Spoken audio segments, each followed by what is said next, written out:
Hi, welcome to Awakening Talk. We're your hosts, Earl, And Danielle. and today we're going to talk about light. So, I'm going to run through a series of experiments that I've come across in my research, and then Danielle is going to just chime in if something comes in. I come at this awakening process through a lot of research and structural type of foundation, and Danielle streams things in and has a much more intuitive connection than I do. And so we feel that working together and talking about this stuff as a couple through this process is going to help humanity through this awakening. Okay? So the first experiment I like to talk about is the double slit experiment. So the way this was set up is they have a laser pointed at a piece of paper with two slits in it. So the photons will go through one or the other. And at the other end is a plate where the light pattern shows up. So what they did was the photons would go through, and if you would expand the photon to a size of a tennis ball, and imagine a tennis ball going through like an arrow slit in a castle or something, it would go through and then hit the wall on the other side, and all the others would be deflected. So you'd end up with two lines. So that's what a particle would look like going through this wall. Well, it was interesting because when the researchers weren't looking at the light going through the slits, a wave pattern would show up, like if you pushed water through it, and it would show up with 5 or 6 different lines. And so it depended on whether you were actually witnessing the light going through the slits or whether you were looking away, is how it would show up. So this experiment pretty much proves that light can be a particle or it can be a wave. So the photon would either look like a tennis ball or would look like a ripple of water. But what was really interesting is the researchers set up a camera to look at the light going through the slits, and the camera made the particle wave, the particle plate show up. So the light knew that something was watching it. So then they thought they'd try to trick the experiment and unplug the camera. Well, then the wave would show up. So it, to me, makes it seem like the light has an awareness of whether it's being witnessed or not. So it's really, if someone's consciousness is interacting with the light, that's what makes the light decide to either show up as a particle or a wave. So you're saying that since it's being observed, the light knows that it's being observed. Yes. So when it's being observed, it changes. So if it's a particle when it's being observed and a wave when it knows it's not being observed? Yes. Okay. So now we have light in a dual nature. It can either be a particle or a wave, and it can either be seen or unseen, depending on what consciousness is interacting with it. So in this experiment, the research. So there were several different researchers, and some were looking at it. So they had like 2 different things where they were observing it, and then they did another one where they weren't observing it, and then they did another one where they had a camera, and you're saying the camera showed it as being observed because the camera was on and it knew that something was observing it or going to observe it? Yes. Somewhere in the quantum state, the photon decided whether to show up as a wave or a particle, depending on if it knew something was watching it. I wonder if, well, I guess that's the answer to that question. I was just thinking, I wonder if because it knew it was going to be, observed eventually, that's why it was the particle. So it was a particle because it knew it was going to be observed. Yeah, so the researchers put the camera on the slit part. They put the camera pointing at this, and then went in the other room. So how did they know it was a wave? What was the proof? Was it hooked up to Well, something? the plate on the other side of the slit wall showed the pattern. Either it would show up in 5 lines or 2. So the wave interaction showed up with multiple lines on the back plate, or the 2 lines, depending on who was observing the front slit plate. Anyway, look this experiment up, and you can see all the drawings for yourself. But to me, when I was watching it, I had this aha moment that the light actually, it seemed like it knew if you were looking at it or not. Yeah. And you couldn't trick it in any way with the camera being on or off. It knew either way. So, That's really how did it know? Did it know? Something new, right? So, that's the first experiment, and I have my notes here so I don't get off track. The next thing I wanted to talk about, there was a set of researchers that discovered how to save data, like computer data, in light. And I was looking back to see if I could find that experiment for you guys, but I couldn't find the one I was looking at. But I ran across this thing called Lifi. And just like Wi-Fi, it's like transferring data, but instead of using radio waves, you use light.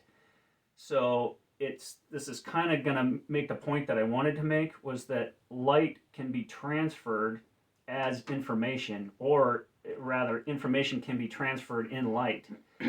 So in order for this system to work, it has to have something that emits light, some kind of power source, and then on the other end you have to have a receiver to receive the light information and then translate it into data. So you can actually send data using light. And so the rest of this video here, I want you guys to think of light as an information packet. So a photon can be something physical, like when you shine a really intense laser at a paper, it can burn, it can like pummel things like a particle, or it can be a wave as something that's invisible, that can transfer information at the speed of light. So the Lifi was just something to express to you guys that light can be information. It's equal. So any energy, when we talk of energy packets or light packets or information packets in little units, these photons, that's why I want you guys to equate light with information. Okay? So, do you think that... Well, I got this. So, spiritually speaking, there is something called light language. And it's sort of like talking in tongues, I guess you would say.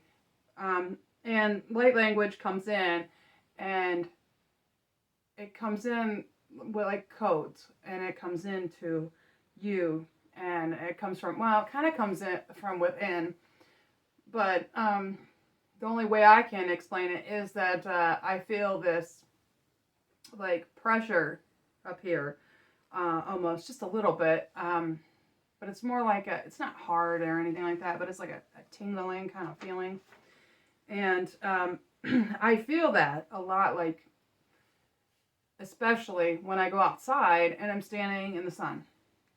And, right. So yeah. So this is good, because I wanted to bring up that as you guys are researching and going through this awakening process and the ascension process, you're going to run into things called light codes. Well, they're actually it can be a frequency of light that is beaming in that actually holds information. And that's why I wanted to bring up the Lifi, is that light actually can transfer data. So when you hear some spiritual people that you think are all out in left field, and a lot of people think it's wackadoo, but the light actually does transfer data, and you can pick that up. So another thing too, if you know anything about Tesla says everything is energy, frequency, and vibration. Absolutely. And that's how everything's run. Everything is energy. So your energy, I'm energy, a rock is energy. Everything has energy. And so the vibration, all of that has to do with everything he's talking about right now with this light. But especially codes and everything is in math too. And a lot of people don't understand that it's like when he and I are both musicians. So everybody would say, "Oh, are you really good at math?" We'll be like, "Well, I don't know. I'm not that great at math, I guess." But everything goes back to math. It goes back to numbers. Math and geometry and frequency geometry. And codes and all that. Yeah, absolutely. And all those codes that come in are light.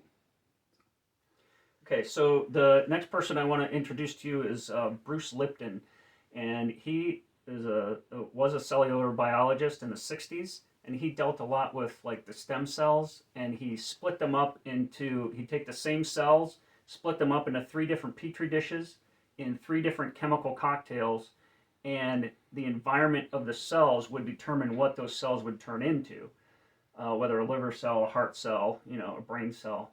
So at the very basis of our cellular biology, he started out evolving this idea of like how you think affects our chemical makeup. So how you think would affect what your cells do. But I could go into a ton on this guy, but to keep it kind of topic specific, what I want you to grab onto from Bruce Lipton is that he was looking at cells under the microscope, and they have a bunch of filament, like fibers and hairs around them, sticking out of them. And he was trying to figure out how your cells in your body know what the heck to do. Why does a blood cell know what it's supposed to do? Why does the mitochondria in the cell know what they're supposed to do? Anyway, as he was looking through this, he realized that the cells, those little fibers, were kind of like antenna, and they were picking up a signal telling them what to do. Do they all have different frequencies?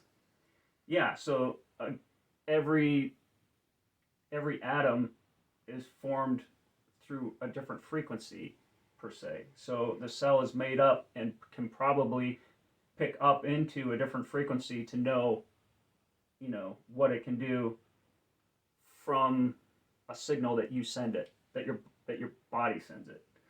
So he realized that the cells were receivers. They were receivers of information. So just like you can transmit data with light, you need an emitter and a receiver. The cell in itself is a receiver.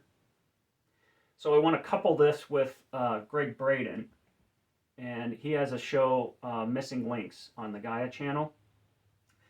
And in that show, he will tell you exactly what experiments and stuff this is. But in that show, he talked about how our brain waves are detectable outside of our body. So, those little sticky pads you see in the hospitals, they're picking up the brain waves. They're outside your skull, sitting on the skin. And they also have these bands, these machines that can pick up your brain waves, not even touching you. So the waves and the electrical signals from your brain are outside of yourself. So to make a long story short with this is that your brain actually receives thoughts. It doesn't create them. So all your brain matter is a receiver. So you couple that with Bruce Lipton and the cells are receiving, you are getting signals into your brain, and then your brain is interpreting all of them and then disseminating the information to your cells so that your body operates correctly. Mm-hmm. So where are you getting that information from? Well, that's the aha moment that Yeah. Bruce Lipton had when he was looking at these cells. He was like, oh my gosh, our bodies aren't us. We're not our bodies. Our bodies are just the receiver of information. Antenna. We're the antennas. Yeah. So just like a TV broadcast, you have the TV with the antennas picking up the signal. Well, what's the signal? We, our souls, are the signal that our bodies are picking up. Mm-hmm. So basically, the conclusion is that we are an energy, a light, a source of information, and our bodies are the receivers of it. And so when our body dies, our energy, our soul, is what we are. Yeah, so our body it's dies. a container. Our body's the container for something so much bigger. So Right. we are so much bigger than what the body is. And so when we come in, our soul comes in through this being, and we're sort of like, you know, in this like tiny space, but we're like huge. Okay, so Bruce Lipton proved to me that our souls don't die. Our bodies do, but we are basically immortal beings of energy and light that drive these little avatar bodies around. Yeah, and you know, you've heard of these. I mean, I don't know if you have, but I have heard of a ton of them. Near-death experiences and NDEs, and you've heard of people hearing from loved ones after, and we know that this is not the end. Okay, this is definitely not the end, and so that kind of, I mean, I don't need to hear Bruce Lipton tell me any kind of experiment, but it helped me. It helped him. So if you're in a more scientific mindset, yes, and you're not into anything spiritual or, I guess, religious, then Bruce Lipton and David Wilcock, right, would be more your speed. Okay, so the next guy I'd like to introduce is Gregg Braden, and he has a show called Missing Links on Gaia.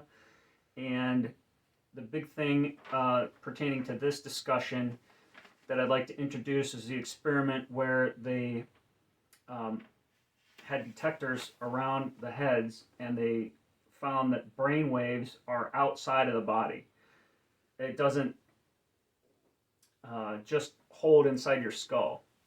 So the pads they put on at the hospital are stuck on the outside of the skull. They have detectors that go around and don't even touch you that can pick it up. And so basically he's saying that there's an energy field that's around us that is emitted from us and coming into us that we interact with. And it lines up with the double slit experiment where, you know, your consciousness can interact with the energy and the information and the light around you. And so the detectors were up to 8 feet away, but they think that it can, you know, you can interact even further away, but that's just what the experiment held. So the other experiment he did was they took a photon and they split it in two, but when a particle is split like that, it's called quantum entangling. So somewhere in the quantum field, that information of that particle is split into two, and it actually acts as one particle. So they split the photon and sent it 7 miles away from each other. And then when they tickled this particle, the other particle moved at exactly the same time. So it was quantumly entangled. There was no time difference in this one moving and this one moving. It was exactly the same time, completely entangled. So as we talk about this, just keep those experiments in mind and we'll wrap it all together. The next guy is David Wilcock, and I took his course, Ascension Mystery School 3.0, and there's tons of information in this one. But pertaining to this talk, I wanted to speak of the experiment where they isolated one DNA strand and put it in a vacuum, and then they pumped photons into it. And the DNA strand actually absorbed the photons, thousands of them. And then what they did to prove that we can interact with the field around us and the consciousness of us can interact with things outside of us. They put someone next to the DNA strand, and they sent an intention of love to it, and that intention of interacting towards that DNA strand, the DNA strand actually absorbed the photons, thousands of them. But when they sent an intention of hate, it unraveled and released all the photons. So love is a very high vibrational energy, high frequency, which makes your DNA absorb light, and hate is a very low frequency that makes everything unravel, look like it's dying, and it's releasing all the energy. So it was growing whenever they sent the intention to it. Yes. So if I sent an intention to say like a plant or something, if I sent it this like good intention, the plant could like flourish. The plant could absorb that cellularly in its DNA and actually flourish because of your intention and your interaction consciously with it. Yeah. And so as a human being, if you're holding this intention with yourself of love and the high frequency, you as an energetic body can absorb more light energy, more photons. So imagine that on a global scale. Right. So many people focusing an intention on one thing all at once. Exactly. Like prayer, for instance. Yeah, so another thing Gregg Braden talks about a lot is actually that quantum entanglement of those two photons across great distances. You can affect people on the other side of the planet through the quantum field with your intention. So when you're sending love to somebody, especially someone you're close to, this works experimentally, scientifically observed with mothers and offspring. Because they were once one, they have an entanglement more than others, and so you can actually have a sense of quantum feeling or something with your offspring. So a lot of like sixth sense that mothers have when something's happening to their kid, that is actually tied. That makes a lot of sense. Through the quantum realm like that. Yeah. Okay. Now we're coming to Dr. Nasim Harriman, and he has a show on Gaia called Quantum Revolution. And again, he's done a lot pertaining to this talk to save time. His equations, he's working on a unified field equation to unify the quantum with the cosmic sizes.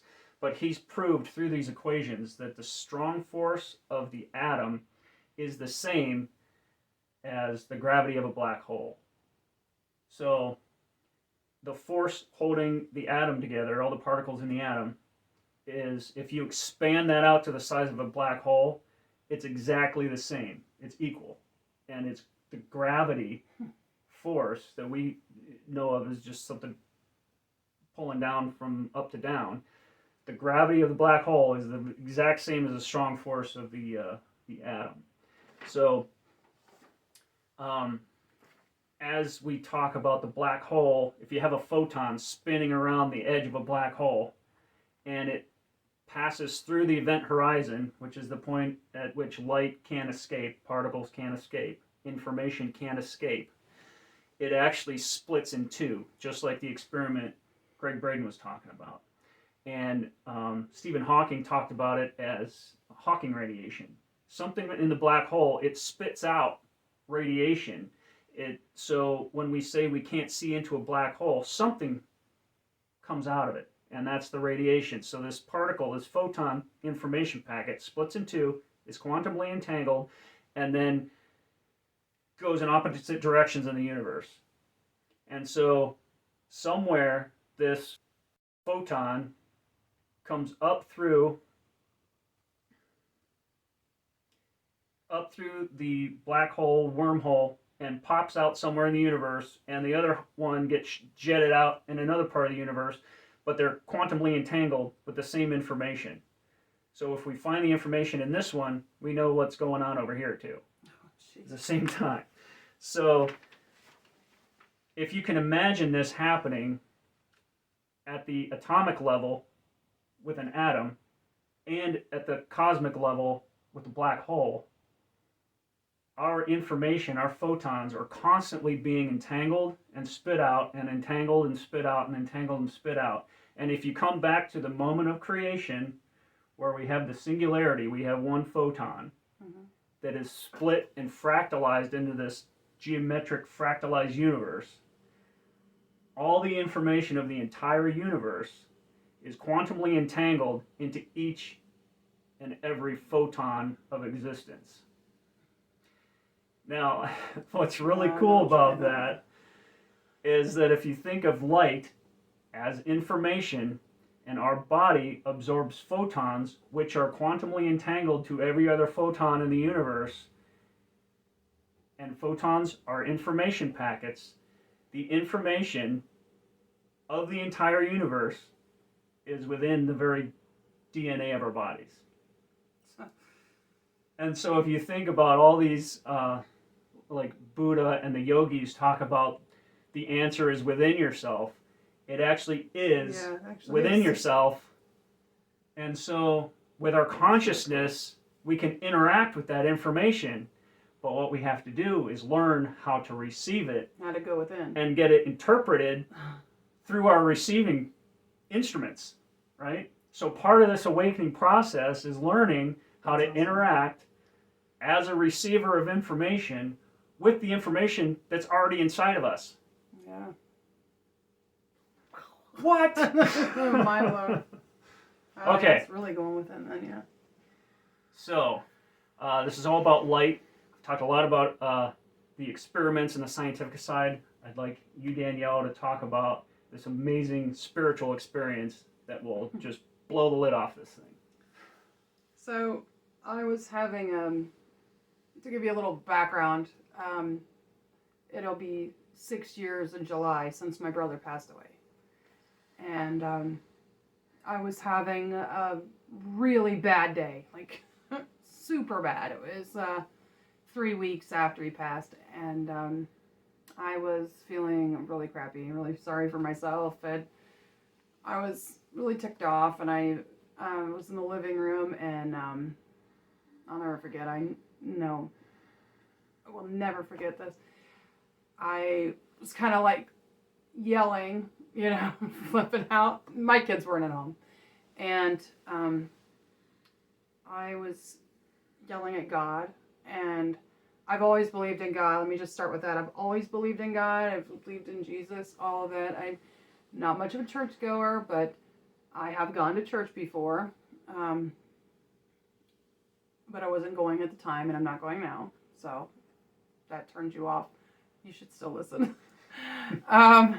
But I was in the living room, and I was yelling at God, and I was really ticked off because I hadn't heard from my brother or from God at all since my brother died. And just to give you another little bit of background, since I was little, ever since I can remember any kind of memories, I've always been able to see things, I guess, hear things, and a lot of people think that I'm like schizophrenic, probably, probably pretty nuts, right?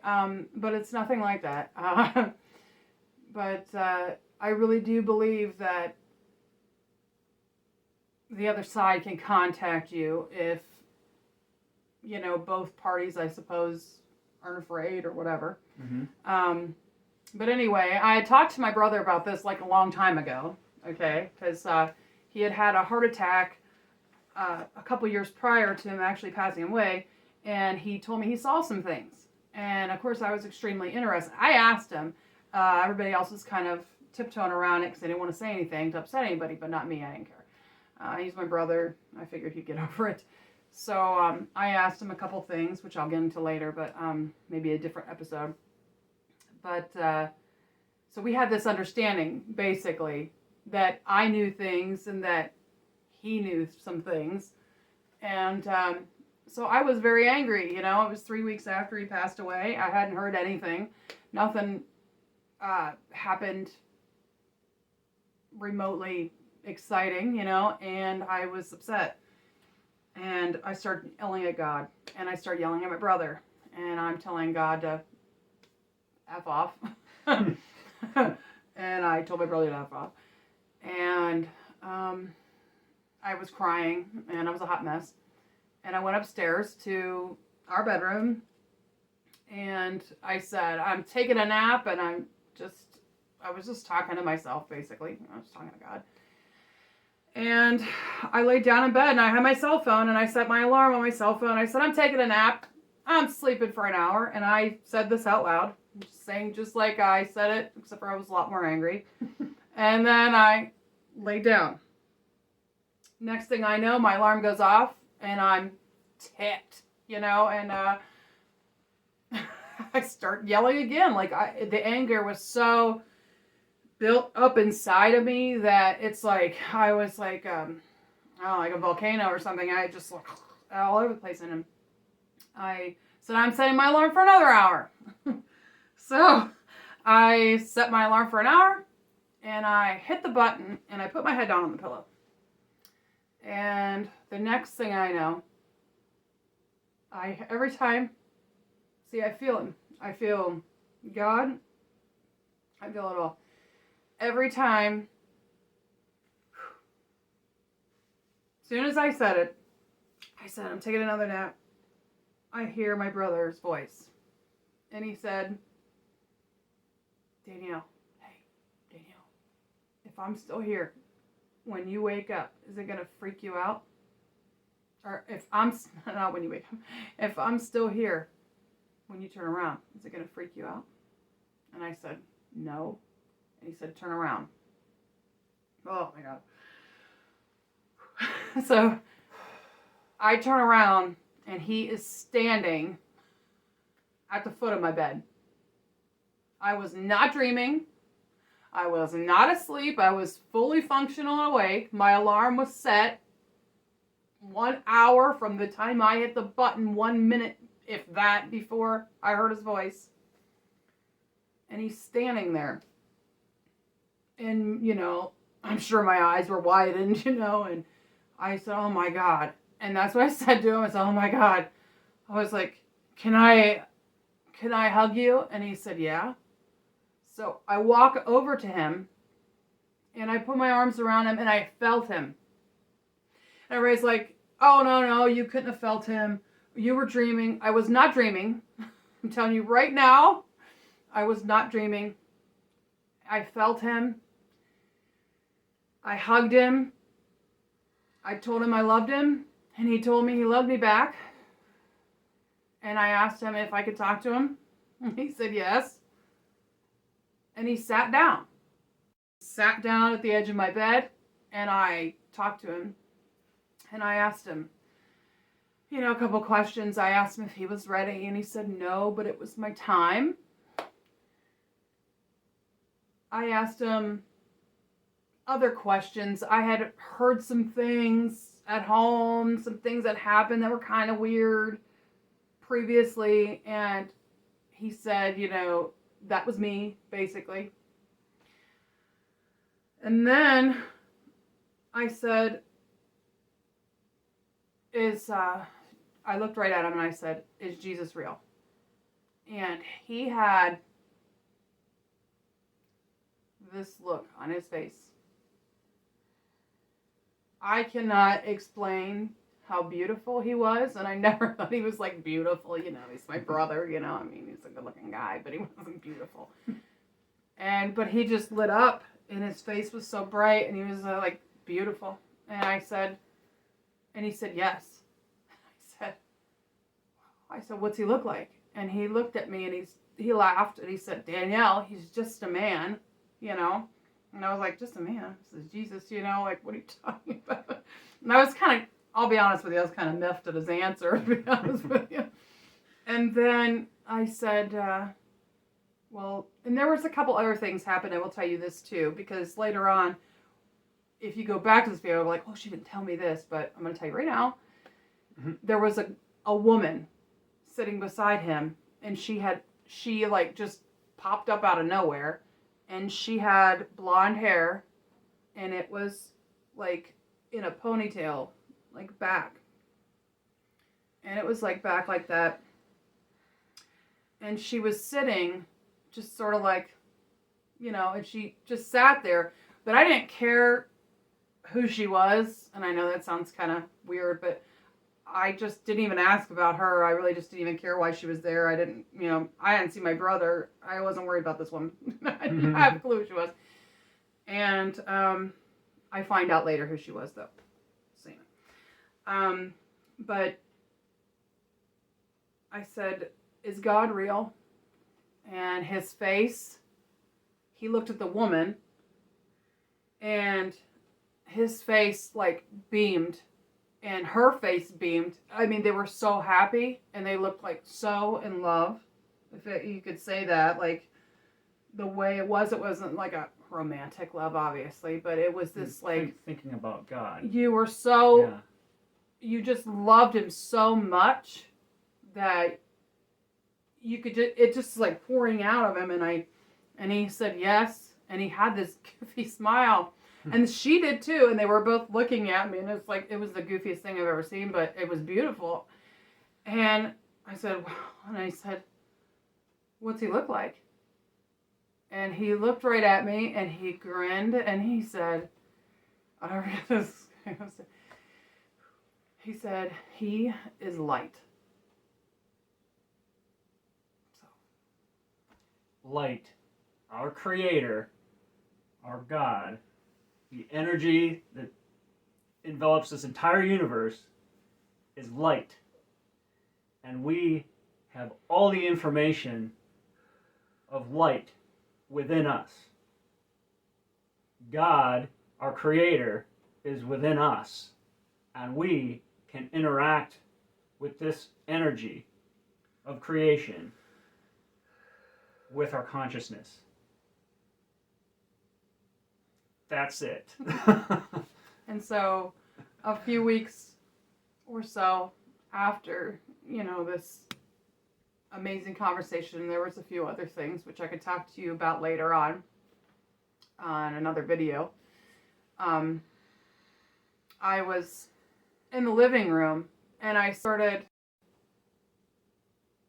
like, I was pacing or doing something, and I had this, he calls it an epiphany. It's like my little aha moment, which is obviously the same thing. But it just came to me that the person or entity, I suppose, that I've been hearing from for years has been God. Because I had heard things like, you know, don't go this way, or do this, or, you know, go into the bedroom really quick. Something's going on with the kids. Something's going on here. This person's not okay. And I would have these feelings, like I would have this moment where it was like something was very urgent, and I would feel this response. And this entire time, I thought my consciousness was just me. And I realized, I had this moment all at once, that that's God. Awesome. And it was absolutely insane. So there's this phrase in Christianity, I hear a lot of Christians say, oh, God is everywhere. Well, literally, God is everything made of light, the energy, the information, the matter, all of it is all a piece of a fractal of the creator energy of God. And we are interacting with him, her, all the time. Because we are of it, in it, around it. It's everything. It's also in our DNA. In our DNA. So. And if you look at Gregg Braden, he has a thing about the God code. And it actually spells God in our DNA. In our DNA. So. Anyway, hope you guys like that. This is our first video. Yay. We were a little nervous. A lot of starts and stops. But please, if you like this video, you know, like, share, subscribe, share. and hopefully this will continue, and we really feel good about finally giving back to God and the spiritual community and humanity. And if you can, go to our website and check it out. It's awakeningtalk.com. And we also have a Rumble. We have YouTube. We have an Etsy store. We don't have anything in it yet. We will soon. And we have some shirts on Amazon. And these aren't our shirts, but they're amazing. And we will talk to you soon. All right. Bye. Bye.